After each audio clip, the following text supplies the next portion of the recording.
Guys, Tyson here from Relax Running. Great to have you here. Today, I'm walking through a technique analysis with an athlete named Chris from Western Australia. Now, here in Australia at the moment, it's pre-season AFL football training, which involves a whole heap of running, getting fit for round one, which doesn't start till about April. But Chris is getting ready to have a really big running impact on the ground. He plays in the midfield, which is a predominantly running position.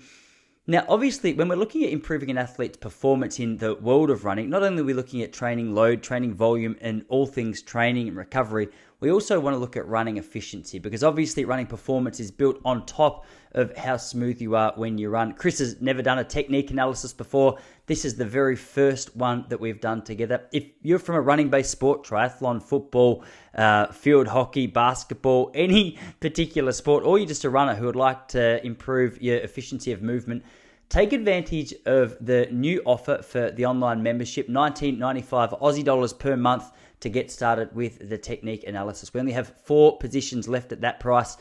You'll only pay that price regardless of how much the prices go up in the future. But for now, let's have a look at the very first technique analysis with Chris. You're going to have to forgive me. I've got 2 young kids at home, so I had to go out and record this one in the car just in the name of some good sound. So I hope you appreciate it. But in case you're wondering what's going on, it's the chaos of toddlers inside my house that led me to my car. All right, enjoy. Hello, mate. Thanks so much for sending this footage through. I'm not sure how many of these technique analysis videos you've watched to date, so I'll just give you a little bit of an overview on what I'm actually looking for with the different angles that we're seeing. So essentially, whenever I watch an athlete run, whenever I watch them jog compared to when they run fast, and then running fast to when they're fatigued, a lot of the time you'll start to notice where tension is held. So for example, what's not super obvious when an athlete is jogging will become more and more obvious when they're running fast. I think for yourself, there's a couple of things that we notice between when you're jogging and when you're running fast. But I mean, that's true universally. That's true for absolutely everyone. Great to see you got a little cheer squad out here. So essentially, what we're looking at is where tension is stored, where an athlete actually stores tension and the impact that's having on their running efficiency, but then also just on body angle. So we can boil everything down to those 2 things, essentially. I think for today's video, the most clear angle and the most clear side for what it is that I would like to work on with you is on that left-hand side footage. So here we've got you running fast on the left-hand side and you jogging on the right-hand side. Just from your naked eye, just while you're watching this, what are the main differences that you notice? Even sometimes you might not call yourself trained in the field of technique analysis, but a lot of the time some basic changes become quite obvious. I would say, to me, that the 2 main differences between your technique when you're jogging and your technique when you're working hard is your arm swing and your body angle. Your chest comes a long way forward when you're working hard, and a lot of the force through your arm swing is generated through your hand rather than your elbow. Now, who cares? What does that matter? Well, first of all, when your chest is this far forward, have a look at the angle of your chest. You can see quite clearly that your chest is expanded. If you just stand there, point your chest out, expand it, sort of arch your back ever so slightly, try and take a deep breath, you'll notice immediately that your impact to take in oxygen is really impacted. Obviously, not only does this matter for a 100-metre sprint or a 200-metre sprint, but over the course of a game of footy, if we're tense throughout our chest, then we're going to be more fatigued because our ability to intake oxygen is severely limited. We'll get to that in just a moment. But the other thing that becomes quite noticeable, and you can see this if you can compare the slower footage to the faster footage, is the angle of your arm swing changes quite a lot. You're generating a lot of your momentum through your lower arm, and as a result, that momentum comes through the lower arm.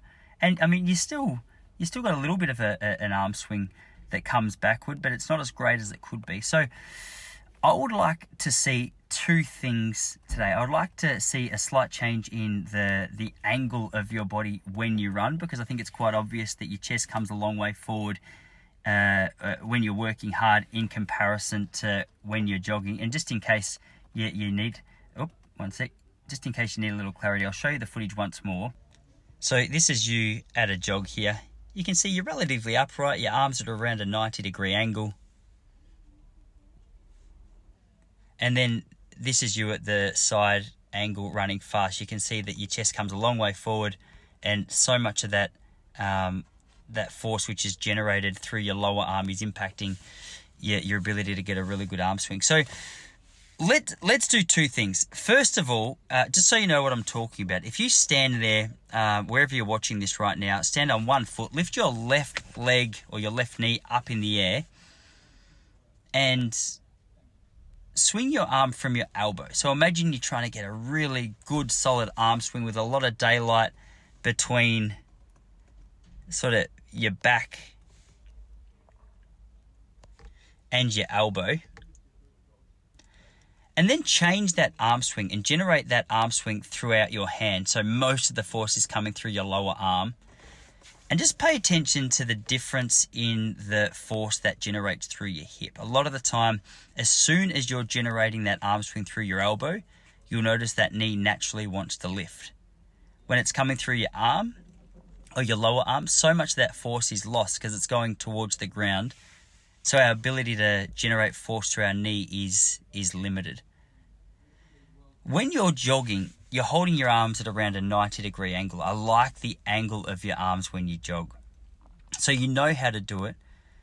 I would say awareness is our key factor here. So next time you go from a jog into a fast run, think about where you're trying to generate force from. Is it coming through your hands and your lower arm, or are you swinging from your elbow?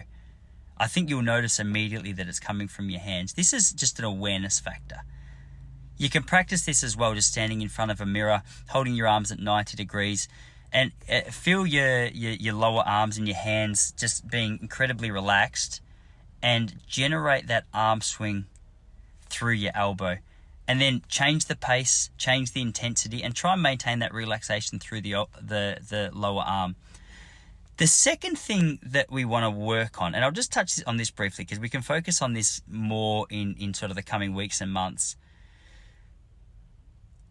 is when you start running fast, you can see here that naturally your chest just wants to go forward.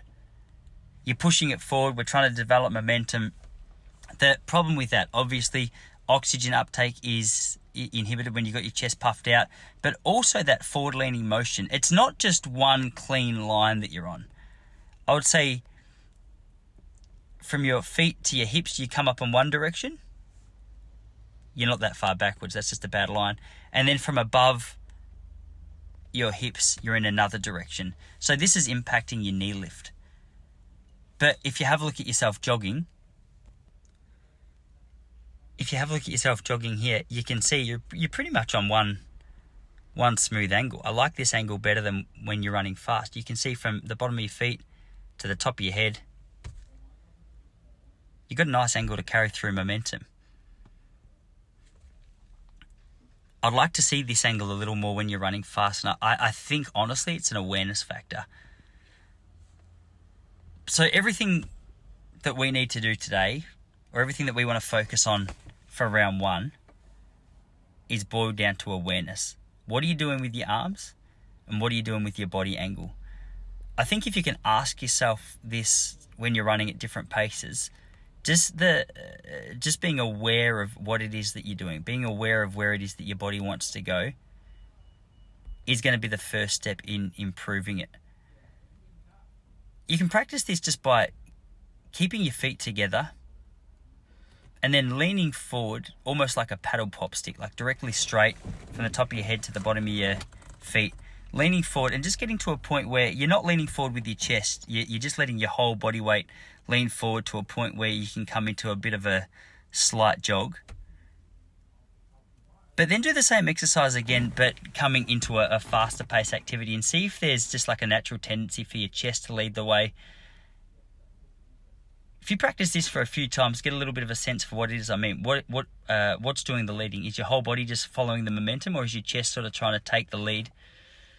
Get a little bit of a feel for that. Feel how it changes between a jog and a fast-paced running, and then start to carry that momentum that you carry throughout your jogs into the faster pace runs, generating that force through your actual elbow rather than your lower arm. I think that'd be a really good practical place for us to start.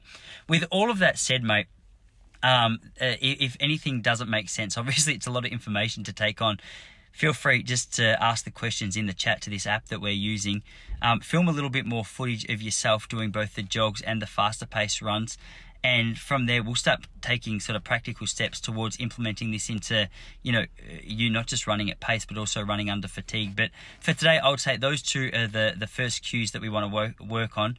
And we'll take steps from here. But really good start, mate. Well done. Looking forward to doing some more work with you.